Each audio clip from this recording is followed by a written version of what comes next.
கஞ்சா போதைக்கு அடிமையாக இருக்கிற இது மாதிரி பெண்களை, தனிமையில் இருக்கிற பெண்களை மிரட்டி உருட்டி இப்போ எனக்கு கூட நான் கேள்விப்பட்ட மெரினாவிலே நடந்திருக்குன்றாங்க. அதாவது மெரினாவிலே குடும்பத்தோடு அவங்க போகும்போது சில கும்பல் இந்த போதைக்கு அடிமையான கஞ்சா ஹராயின் போதைக்கு அடிமையான கும்பல் குடும்பத் தலைவர்கள் அப்பா அம்மாவை விரட்டிட்டு அந்த பெண்களை வந்து தன்னுடைய காம இச்சைக்கு பயன்படுத்த முயற்சி இருப்பதாக கூட ஒரு சம்பவம் மெரினாவில் சில தினங்களுக்கு முன் நடந்து என் காதுக்கு வந்திருக்கு. அவங்க இதுமாரியான சென்னை மாநகரம் போன்ற பல்வேறு பகுதிகளில் இது வந்து ஒரு அன்றாட நிகழ்வாக மாறிக்கிட்டு இருக்கு. இதை வந்து ஒரு காலத்திலையும் அனுமதிக்க முடியாது.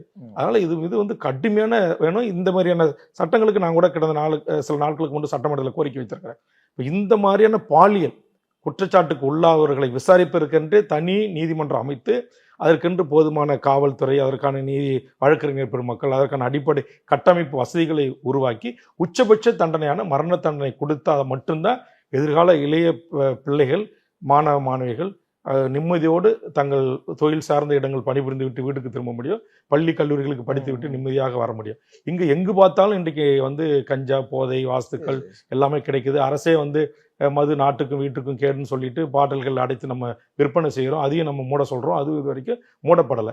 ஆக இது நாளுக்கு நாள் பெருகிட்டு வருது அப்படின்னா அரசுக்கு மிகப்பெரிய அவப்பெயர், மிகப்பெரிய கெட்ட பெயர், மிகப்பெரிய தலைகுனிவை ஏற்படுத்தும். அதனால் இதை தடுக்க வேண்டிய பொறுப்பு இன்றைக்கு அதிகாரம் கையில். நான் வந்து ஏதோ இது திமுக அரசில் மட்டும் நடக்குன்னு சொல்லலை. இது எல்லா அரசு காலத்திலையும் நடக்குது.